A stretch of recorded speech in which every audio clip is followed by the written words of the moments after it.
tarde. Hoje é dia 24/10/2018, estamos novamente aqui no F5 com mais novidade. E hoje vamos tocar no seu coração. A ideia hoje é falar sobre tecnologias que estão afetando a medicina, o nosso coração, e como é que isso afeta a nossa vida, a nossa longevidade, como a gente vive mais por conta disso. E para isso nós trouxemos hoje a doutora Daniele Haddad, que é, entre outras coisas, cardiologista do Sírio e do Einstein, em São Paulo. Tem a clínica dela, tem mestrado, está com doutorado, né? Daniele, acho que eu queria começar um pouco, que você contasse para a gente um pouco da sua experiência nessa parte de cardiologia, né? Assim, como é que está o desenvolvimento de novas tecnologias? É um negócio que está crescendo tão rápido quanto nos outros setores? Oi, Gustavo. Bom, eu gostaria de estar agradecendo a equipe da Infomoney, o Gustavo e o Arthur por terem me convidado para essa pauta que eu acho fantástica. Bom, é o seguinte, realmente tem crescido nessa área, especificamente na área da cardiologia. Nos últimos 20 anos nós tivemos grandes avanços e a gente está com muita novidade, né? Uma das novidades... Nós temos desde os aplicativos para gerenciamento de população em massa, aplicativos para controle de hipertensão, até hoje o coração artificial. Nós estamos melhorando as gerações desses dispositivos, então nós temos várias novidades aí. Tá, deixa eu pegar esse gancho teu que você comentou do coração artificial. Né? Já é possível hoje ter um coração totalmente artificial, mecânico, ou seja, você substitui esse coração que a gente tem por um outro que funciona tão bem quanto? Então, o que a gente tem de novidade, não totalmente o coração em si, mas nós temos dispositivos que foram melhorados ao longo do tempo. Então, antigamente nós tínhamos corações, na verdade são bombinhas, que ficam colocadas perto do coração original e que elas se ligam com uma bateria externa e o paciente fica com como se fosse um coletezinho salva-vidas. E esses dispositivos, essas bombinhas, é que fazem a circulação do coração normalmente, e a novidade é que elas são mais biodisponíveis e não tem tanto a rejeição que se tinha antes. Então a chance de trombose, de complicações de infecções são menores. E o que a gente tem visto hoje? Antigamente nós só fazíamos isso para ponte para transplante. Hoje o que a gente tem nos Estados Unidos já acontece em ambulatórios gigantes com pacientes usando esses dispositivos, pacientes que poderiam estar já totalmente debilitados ou com alta chance de morte, vivendo há 10 anos. Então pacientes que tinham antigamente a vida já datada, quer dizer, o dia da morte já previsto, hoje esses pacientes eles estão vivendo, sobrevivendo, e principalmente aqueles que também têm contraindicações ao transplante, e com uma qualidade de vida fantástica. Então isso é o que está acontecendo, tem acontecido rápido, as pessoas, existe cada vez mais uma evolução dentro desses sistemas, e eu acredito que em breve a gente vai conseguir ter, em breve comparado com o que se tinha antes, nos últimos há 20 anos a gente não tinha tanta tecnologia, e eu acredito que esses ambulatórios já vão ser uma realidade aqui no país. Tá. Você comentou, deixa eu explorar um pouquinho mais isso que você estava comentando. Uma pessoa que tem um coração com alguns instrumentos mecânicos dentro deste coração e que são ativados por mecanismos fora do corpo da pessoa, né? Como se fosse um colete que vai determinando quanto que o coração bombeia ou não. É essa a ideia? Não, na verdade é uma bombinha que ela é colocada, ela é conectada nas artérias do coração, ficam dentro do coração. E aí sai um caninho que se liga com os geradores, que ficam fora. Então isso é como se fosse ela faz o mecanismo da bomba do coração, ali dentro ele fica junto do coração. Uma outra coisa que tem acontecido também, então isso é o coração artificial, quer dizer, o que a gente tem funcionando e dando resultado como um coração artificial. Uma outra coisa que a gente tem que é bem interessante, mas isso é um estudo, ainda estão estudando, é o marca-passo wireless. Então, antigamente, hoje, as pessoas colocam o marca-passo e a bateria, o gerador do marca-passo fica embaixo da pele do paciente. O que vai acontecer é que isso vai ser wireless, então assim, a gente não vai ter mais esse gerador aqui embaixo. A gente vai ter um dispositivo, é uma cápsulazinha que ela fica conectada, ancorada dentro do músculo do coração, e aí nós vamos poder gerenciar essa bateria por computadores, né? Então ainda existem as complicações, que é você perder essa cápsulazinha que está ancorada, de repente se acontecer alguma coisa com o computador, então você tem que ver essa questão da bateria, então isso estão sendo colocados em testes nos Estados Unidos para que se possa utilizar. Por quê? Porque nós temos o tempo da bateria. Quando termina essa bateria, 7 a 10 anos, depois vai ter que trocar e fazer uma nova cirurgia. Então, isso isenta o paciente de ter que ser submetido a mais procedimentos invasivos. Uma outra coisa que é bem interessante, que aí são para as crianças e pacientes com insuficiência cardíaca, os pacientes que têm insuficiência cardíaca crônica, e isso vai ser a principal causa de mortes que nós vamos ter no futuro, insuficiência cardíaca, esses pacientes têm várias internações, então a qualidade de vida deles é péssima. Então, fora o coração artificial, que hoje está dando uma nova perspectiva para esses pacientes, nós vamos também ter alguns dispositivos que medem dentro do coração a pressão da artéria pulmonar.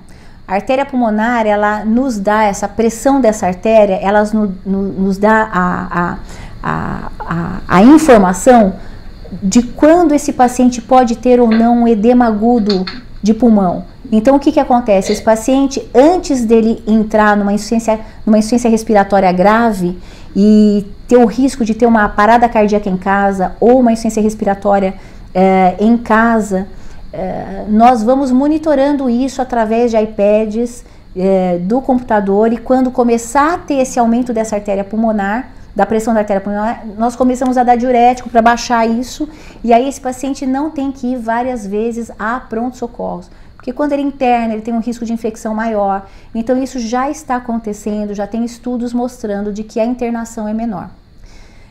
Tá, e aí é um misto de uma coisa mais mecânica com uma coisa mais de ajudar na parte até psicológica, né, de você não ter todo esse sofrimento, né? Sim, você melhora muito a qualidade. Imagina você ter que ir uma vez por semana ou 2 vezes por semana num pronto-socorro, pegar aquela fila, você ficar internado, sempre pode desencadear uma arritmia, a família também, os cuidadores. Isso é devastador para um paciente que tem uma doença grave dessa forma, né? Sim. Outra coisa interessantíssima são as cirurgias cardíacas que estão sendo hoje realizadas por robô. Insuficiência mitral, problema de válvula mitral, por exemplo, que é uma válvula que fica dentro do coração, nos Estados Unidos, alguns hospitais, em alguns hospitais, 80% dessas cirurgias de válvula são feitas pelo robô, com uma redução do tempo de internação, redução de complicações, redução dos custos também, né? Porque quando você tem que ver risco-benefício dessas tecnologias, né? Ver o desfecho, o quanto esse paciente vai se beneficiar, o quanto que isso é viável do ponto de vista social, econômico. Então, isso também é algo que tem acontecido. E aqui no Brasil nós temos isso, tá? Nós já estamos fazendo isso, nós temos grandes hospitais no Brasil que estão com a sala híbrida. São salas que estão cheias dessas tecnologias que a gente está conseguindo já fazer ao mesmo tempo uma cirurgia cardíaca e algum outro tipo de cirurgia com pacientes de alta complexidade. Isso já está chegando aqui no Brasil. Tá, essa é um pouco da minha pergunta, né? Você comentou um pouco dos Estados Unidos, para o Brasil. Como é que é o Brasil em relação a isso, né? Você acha que ele adota essas tecnologias que são desenvolvidas lá fora, ou ele também tem um protagonismo nisso daí de coisas sendo desenvolvidas por aqui? Sim, o Brasil ele adota, a nossa medicina é muito boa, os nossos médicos são muito bem formados, nós temos médicos, nós temos pesquisadores de ponta aqui no país, e assim, com a globalização fica muito mais fácil de você ter a notícia, alguém lança alguma coisa lá fora, os médicos estão muito mais atualizados, é muito mais fácil você se atualizar. Então, antigamente demorava para se ter novas informações, hoje não. né? Hoje você tem a internet aí e você tem as videoconferências com os maiores pesquisadores. Hoje a gente já discute caso muito mais fácil. Pacientes de alta complexidade, hoje você marca uma conferência com um médico pesquisador de qualquer parte do mundo e pode discutir isso tranquilamente com essas pessoas que são fantásticas também. Então a gente tem isso aqui, a nossa medicina, ela é uma medicina muito boa. O que acontece é que às vezes são dispositivos caros, não é todo hospital, toda instituição que tem condições de ter isso. Existe também a parte da aprovação dessas novas tecnologias. E também existem tecnologias que são lançadas, no primeiro momento você acha que vai fazer um sucesso, que vai dar tudo certo. No primeiro mês, na medicina funciona assim, você testa no primeiro mês, depois no segundo mês. Às vezes tecnologias que estão sendo usadas, ao longo de 5 anos, elas são equivalentes a um tratamento conservador. Então, na medicina, para você usar alguma coisa em um paciente, principalmente pacientes de risco, paciente cardiopata, você tem que ter muita segurança para poder fazer usar uma nova tecnologia, porque com o coração não está dando para se brincar. Aliás, não dá para se brincar com saúde. Então, nós temos essa característica. Nós sabemos, às vezes, o que está acontecendo ali, mas não necessariamente ainda dá para poder ser usado em pacientes aqui no país por essas várias etapas, entendeu? Sim, acho que você tem um regulador um pouco aí mais preocupado também que isso daí seja um negócio testado, retestado e testado de novo para ter certeza de que ele não vai fazer, eventualmente, ter um efeito colateral pior do que até o que estava se resolvendo, né? Então, acho que essa preocupação é uma preocupação, que nem você falou, boa e que todos acabam tendo. Um outro tema também que sempre me vem à cabeça quando você está falando de cirurgia, dessas salas em vários hospitais, é a parte de cirurgias feitas à distância, né? Como você falou, um robô fazendo algumas cirurgias. Esse robô, em tese, pode ser operado por uma pessoa em outro país, né? O paciente, assim, você diz assim, o paciente ser operado por um robô, quer dizer, você fazendo a longa de um país para o outro, então uma pessoa operando um robô à distância, é isso? Isso, exatamente. Isso pode acontecer, Só que existem regras em cada país, nós passamos por conselhos, aqui a gente tem Conselho de Medicina, né, Associação Médica Brasileira, isso poderá acontecer em algum momento, mas nós temos as regras de cada país, de acordo com a regulamentação médica de cada país que acaba de certa forma restringindo isso, mas do ponto de vista de tecnologia seria uma coisa totalmente factível. É uma coisa que pode acontecer sim no futuro. Muita mão de obra vai ser mudada. Nós temos muita mão de obra na medicina que vai acabar. Então, isso a gente já tem visto em outros países. Então, alguns, por exemplo, você vai fazer um ultrassom em um lugar, dá uma coisa, ultrassom no outro lugar dá outra. Você, às vezes, fica muito operador dependente. Vai chegar uma hora que a precisão da máquina vai ser tanta que provavelmente vai precisar de um médico para poder também interpretar aquilo. Mas eu acredito que a precisão da informação vai ser muito maior. Muito maior. Isso é uma coisa que a gente vê assim, muito em vários setores, no financeiro, que é o setor que eu tenho mais contato, é a ideia de que a máquina vai auxiliar as pessoas e as pessoas vão ter que mudar a forma de trabalhar. Né? Então, exatamente. Uma determinada pessoa fazia hoje, aquilo que ela está fazendo hoje não vai ser preciso mais, mas vão ter outras coisas que essa pessoa vai ter que desenvolver habilidades para começar a fazer. Né? Então, acho que é um pouco dessa ideia. Também estava conversando offline aqui, você estava falando de um projeto também que utiliza a realidade virtual, né? Exatamente. A realidade aumentada aqui no Brasil. Conta um pouquinho para a gente dele. Então, esse projeto é um projeto muito especial, que eu faço parte desse projeto como clínica. Foi um grupo de psicólogos de ponta que desenvolveram. Se chama Projeto Perseus. É um projeto de realidade virtual. No caso, a parte que eu estou envolvida é para pacientes acamados, pacientes terminais, pacientes oncológicos, porque o que acontece?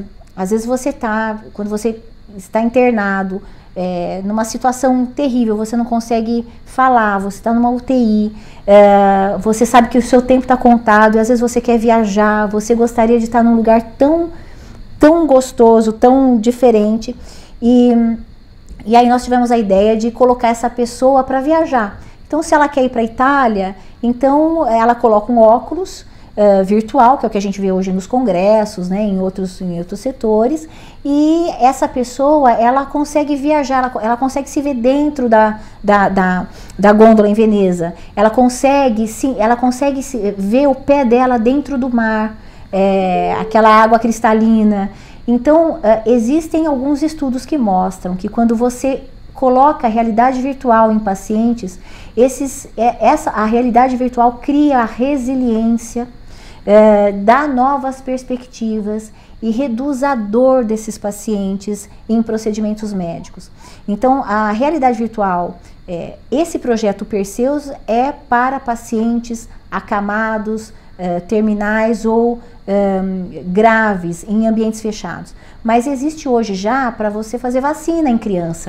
A criança coloca o VR, que é aqueles óculos, exatamente. E aí assim, olha, tem um bonequinho que fala, vou passar um gelinho no seu braço.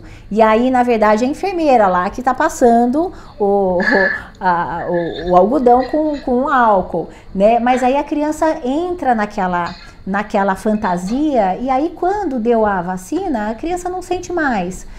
Ressonância cardíaca, ressonância normal, né? Não só cardíaca. Ressonância, a pessoa tem que entrar, morre de medo. Hoje a gente está tentando evitar fazer anestesia, sedação nesses pacientes, porque também tem um certo risco, pequeno, mas tem. Então, quanto mais a gente evitar a sedação nesses pacientes, melhor. Então, hoje a gente consegue, alguns pacientes, trocar a sedação pela realidade virtual. Então, ele fica assistindo um filme, isso já tem em alguns hospitais aqui no país. A pessoa fica assistindo o filme enquanto está fazendo aquela ressonância, e se ela tem a claustrofobia, ela não vai perceber o ambiente que ela está. Então, e o projeto é um projeto bem bonito, e a gente lançou aí esse ano para que os nossos pacientes tenham um conforto melhor. Entendi. Acho fantástico. Acho que um pouco do que a gente está conversando aqui, a ideia é interessante, porque assim, o uso da tecnologia nessa parte médica tem, essencialmente, no meu entender, dois pontos, né? Um é um ponto mais mecânico mesmo, né? Eu diria assim, de tentar melhorar o coração, etc. E o outro é cuidado psicológico, né? E são coisas que tem que meio caminhar juntos, porque eu imagino que você comentou, tem vários estudos que falam que um influencia muito no outro, né? Sim, sim. A parte cardiovascular, ela tem o componente psicológico. A gente já sabe, em Copa, por exemplo, aumentam números de infartos. Então, assim, a gente já sabe que existe isso. Tem uma doença do coração em mulheres acima de 50 anos menopausadas, que, assim, o estresse pode desencadear um super infarto. E aí isso come metade do coração delas. E nós sabemos que a principal causa, uma das principais, é essa questão do estresse. E olha que interessante, até consultório, já existem os aplicativos que está todo mundo usando, provavelmente, que grande parte, pelo menos os meus pacientes adoram a questão da meditação, né? Então, da meditação guiada. A gente sabe que diminui a frequência cardíaca, melhora a técnica de respiração, melhora. E hoje você tem os aplicativos que você pode colocar lá e você fazer a meditação na sua casa, no teu escritório. Então, são detalhes que hoje a gente tem essa tecnologia que ela pode ajudar em vários movimentos aí. Entendi, que interessante. Outra curiosidade, eu tô tendo metade agora daquele livro chamado Homo Deus, do Yuval, né? E ele comenta que a humanidade hoje vai buscar 3 coisas. Uma delas é a imortalidade. Sim. Né? Que a humanidade vai buscar. Você acredita que é possível criar um ser humano imortal do ponto de vista, sei lá, cardíaco, do ponto de vista médico, né? Olha, do jeito que as coisas estão caminhando, eu não duvido, porque hoje o nosso mecanismo, a genética das crianças que nasceram agora, que estão nascendo hoje, elas têm uma genética para aguentar até os 150, 160 anos. Isso é um relato, isso é já tido como uma verdade. O grande problema é assim, hoje a gente consegue fazer coisas macro, né? Então eu tenho um coração artificial, eu tenho um marca-passo. Do ponto de vista do coração, cada vez mais a gente está evitando a morte. Hoje eu tenho uma tomografia de coronárias que ela consegue ver se o paciente tem ou não entupimento cardíaco. Então, antigamente eu tinha várias pessoas que andavam, várias pessoas andam por aí, fazem um teste ergométrico, o teste ergométrico vem normal, mas eu não sei como é que está aquela coronária. Hoje eu sei como é que ela pode estar com uma simples tomografia, né? E isso vai mudando a forma de tratar esses pacientes, né? Então, eu acredito que vai chegar... O que está difícil a gente mexer? Cérebro, que é algo muito delicado. São células minúsculas, né? E o cérebro, qualquer alteração, qualquer sangramento micro, ele dá um efeito no corpo muito grande. Então o cérebro é algo que a gente vai ter que trabalhar. O coração, hoje eu tenho stent para colocar na carótida, eu tenho stent para controlar um aneurisma de aorta, que antigamente ainda existe, a pessoa morre com ruptura do aneurisma de aorta, mas eu tenho hoje tecnologia para saber se ele tem. Eu tenho a genética cardíaca. Em alguns casos específicos, eu consigo saber se essa pessoa tem um alto risco para morte súbita. Então, do ponto de vista do coração, de doenças cardíacas, eu acredito que a gente está mudando, vai conseguir mudar as estatísticas. Provavelmente, os infartos estão menos fatais por conta do advento de novas medicações, a prevenção está cada vez melhor e provavelmente não vai ser o coração que vai ser um problema mais para frente. Para frente, já está de certa forma endereçada, né? Exatamente. Que ótimo.